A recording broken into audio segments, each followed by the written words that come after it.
Our project home is having the exterior finished with a combination of new pine board and batten siding, in combination with natural stone installed on the bottom sections.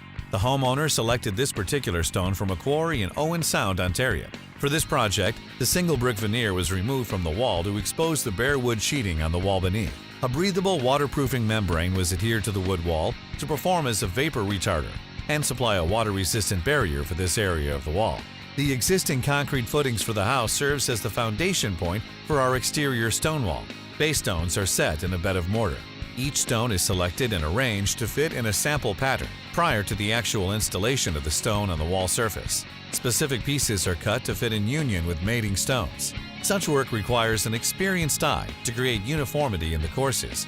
Each course is leveled, and metal wall ties are used to help secure the courses structurally as the work progresses up the wall. The stone courses need to set prior to proceeding with building higher stone sections up the wall.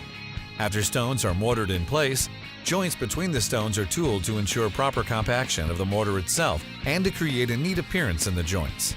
The whole process takes more time than conventional brickwork, simply because of the nature of using material which is different in size and shape. To cap the top of the stone wall, slabs are mortared in place to form a sill. The sills are cambered slightly to promote positive drainage. Over the sill, at the base of the upper wall section, a metal flashing is installed to shed water over the stone and to protect the base of the wood siding to be installed later on. Another stone element on our project home includes the support columns used to hold up the large Douglas fir beams, which support the roof over the front porch. The process begins with taking a series of precise measurements taken off the house wall to locate where the columns need to be situated. 5 concrete footings were formed and poured, 4 feet below ground to get below the frost line. Concrete block piers are constructed off the concrete footing pads and backfilled. Plumb lines are used to mark the corners for each column, so the stone pier construction could begin.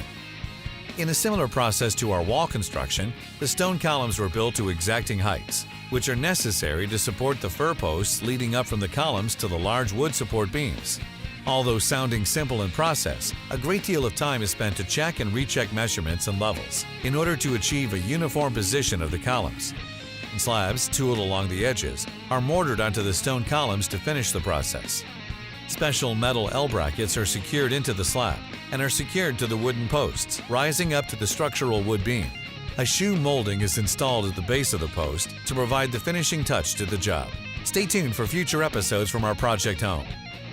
To learn more, visit avenueroadmasonry.com.